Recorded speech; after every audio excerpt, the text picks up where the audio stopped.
All right.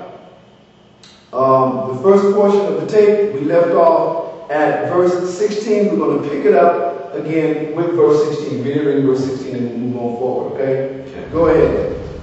2nd Esdras chapter 12 and verse 16.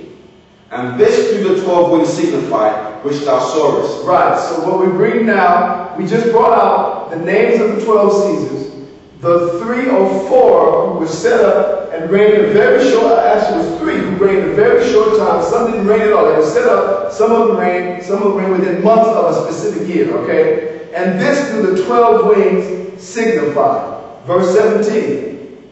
As for the voice which thou heardest speak, and that thou sawest not to go out from the heads. Remember what it said when the eagle stood up on his... I'm going to go back and read that. It's verses in chapter 11, verses 7 through 10, made a proclamation. Let us know that the eagle had stood up on his talents and it made a proclamation to itself. But it said Esdras noted that the voice went out from the midst of the body and not from the head. That has a specific meaning. And I'm going to show you what it is.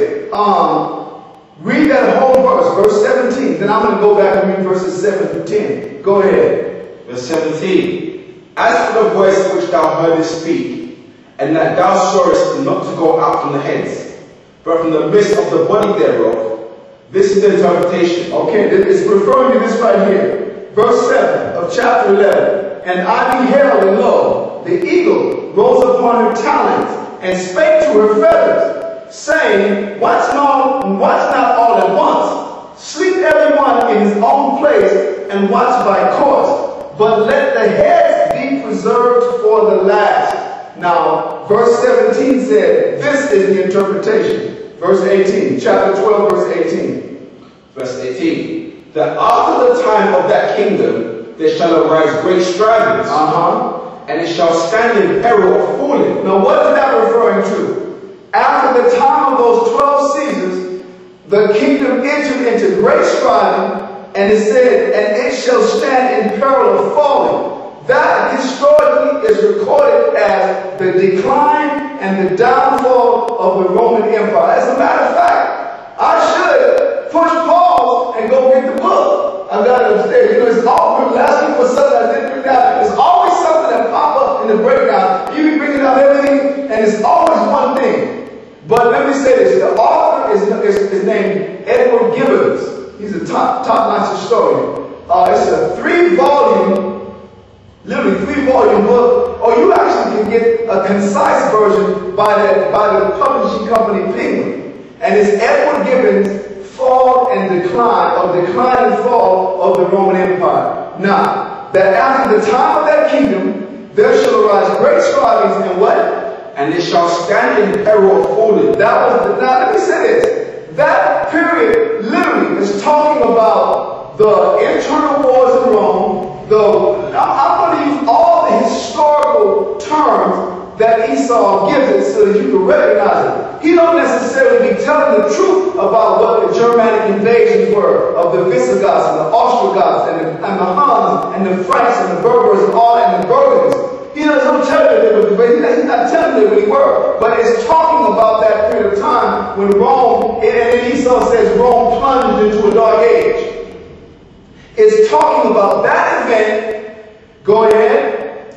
Nevertheless, it shall not then fall. Go ahead. But shall be restored again to his beginning. Then that is referred to today as the Renaissance period, where Rome, literally, the decline through corruption, through overextending its military, through the devaluation of its monetary system, and through corruption of all of its. There was a time when the Praetorian Guard literally auctioned the kingdom off, auctioned the Roman Empire off to a landowner named Didius Julianus. And this is when the 3 generals that were out in the field heard about it and came back. So you had Pertinax, you had Persidius Niger, and the third starts with a C.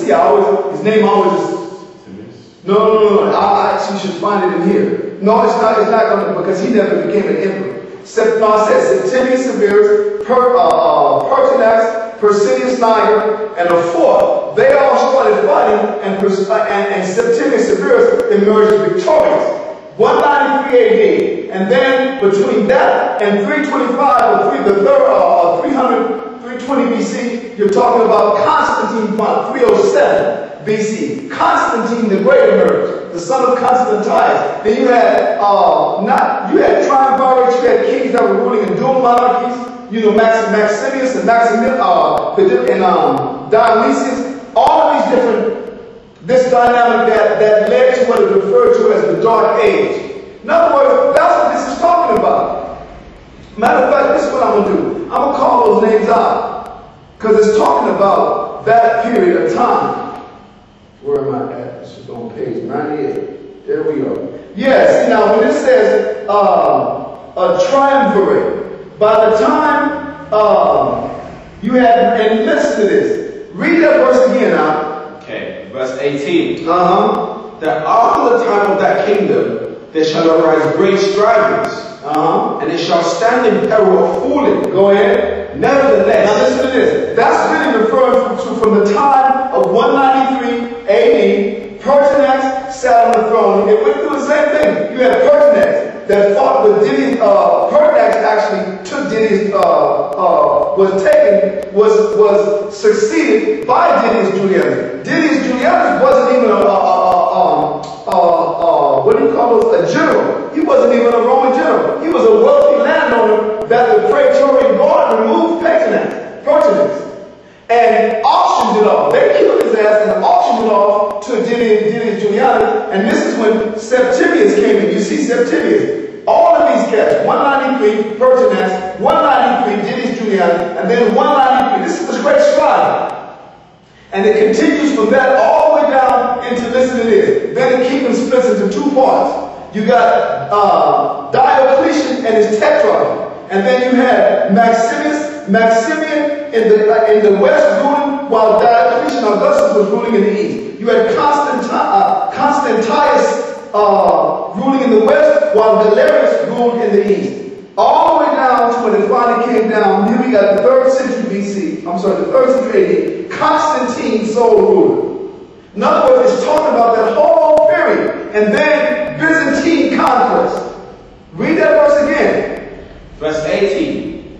That after the time of that kingdom, there shall arise great strivings, and it shall stand in peril of falling. This was the fall that's referring to. That falling, when historically it is considered that about the 6th century AD, in other words, in the 500s, Rome was officially fall. You understand? And that's why it says, if you look in this book here, Atlas of the Roman World, it lets you know the barbarian rulers of Italy. And it starts off in what? Literally 476 to 493, on into 534. Now that period from the 5th century all the way up until the 1300s, 1325 is referred to as the Dark Ages. That's what it means when it says this kingdom. The eagle stood in peril of fall. Now read on down. Nevertheless, go ahead. It shall not then fall, but shall be restored again to his beginning. But nevertheless, it shall not then fall, because the fall is talking about being completely removed out of power, never to rise again. So when it says, nevertheless, it shall not then fall, this is riveting. Ephesus is getting a promise. But shall be restored again to its beginning. What is that but the Renaissance period? What is that but the Renaissance period? And then the 8 feathers, the 8 contrary feathers emerged. It wasn't talking about after the 12 seasons, then the other 8. It was talking about this whole period. Because, like I said, did I get to go back and read chapter 11, verse 7? Let me read it. And I beheld, and lo, the eagle rose upon her talons and spake to her feathers, saying, Watch not all at once, sleep every one in his own place, and watch by course, but let the heads be preserved for the last. And I beheld, and lo, the voice went not out of her head, but from the midst of her body. And that's what this, in other words, that portion was a prophecy of Rome falling and entering into what Esau has coined the Dark Ages, and then re-emerging as what? In a Renaissance period. Now, brothers are fighting me about this, but my question is, and we're going to prove it to you, what difference is it saying